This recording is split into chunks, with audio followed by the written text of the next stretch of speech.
શું નામ છે આપનું? અર્જુનભાઈ. અર્જુનભાઈ, આ કયા વિસ્તારને જોડતી કેટલા કિલોમીટરની કેનાલ હતી? આ વાંઠવાડી વિસ્તારની કેનાલ, વાંઠવાડીથી વરસવાડા વિસ્તારની કેનાલ છે અને લગભગ 5 કિલોમીટરનું એની લંબાઈ છે. કેટલા સમય પહેલા કામ ચાલુ થયું? આ 2 મહિના પહેલા કામ ચાલુ થયું હતું. વચ્ચે ધારાસભ્ય વિઝિટ મારી? આ વિઝિટ મારી હતી, હજુ પાણી બી આવ્યું નહીં. કેનાલ બની છે કે છેક ગાબડા ગામ તિરાડો પડી ગઈ છે. કેટલા કરોડના ખર્ચે છે બની રહી? લગભગ 2.5 કરોડનો ખર્ચો છે એવું કહેવાય છે. તમારા વિસ્તારના ખેડૂતોની શું માંગણી છે? અમારા ખેડૂતોની માંગણી છે કે વ્યવસ્થિત કેનાલ થઈ જોઈએ અને પાણી મળવું જોઈએ એમને વ્યવસ્થિત. આપનું? જગદીશભાઈ જસુભાઈ ચૌહાણ. જગદીશભાઈ, આ કઈ કેનાલ હતી? ધારાસભ્ય વિઝિટ મારી હતી, શું કહેશો?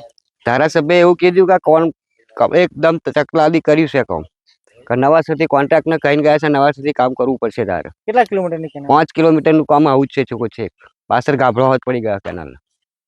કેટલો સમય થયો બનતા? હજુ તો 2 મહિના નહીં થયા પૂરું ચાલુ થાય, હજુ પૂરું પાણી નહીં આવી શક્યું અને તૂટી. અધિકારીઓ જોવા આવ્યા? હા, અધિકારીઓ જોવા આવ્યા હતા, સાહેબો આવ્યા હતા, બધા અર્જુનસિંહ આવ્યા હતા, ગોમી બધા મોટા મોટા આવ્યા હતા અહીંયા જોવા. તમારા વિસ્તારના લોકોની શું માંગણી છે? અમારે તો પાણી જોઈએ સાહેબ, બીજું અહીંયા એવું કહીને ગયા છે અમે તો. શું નામ છે આપનું? જગદીશભાઈ. જગદીશભાઈ, આ કયો વિસ્તાર છે? રામદેવપુરા. કેનાલ બની શું કહેશો? કેનાલમાં કોઈ મટીરિયલ હરખું વાપરાયું નથી અત્યાર સુધી. મેં માલ અર્જુનસિંહે અહીંયા આવીને ગયા છે. અર્જુનસિંહે એવું કીધું છે કે નવાસરથી આખી કેનાલ 0 થી કરી લાવવાની ફરજ એમને કરી છે. કેટલા કિલોમીટરની કેનાલ? લગભગ 4 કિલોમીટર સુધી અત્યાર સુધીનું કામ. ત્યાંથી નીકળીને ક્યાં જાય છે?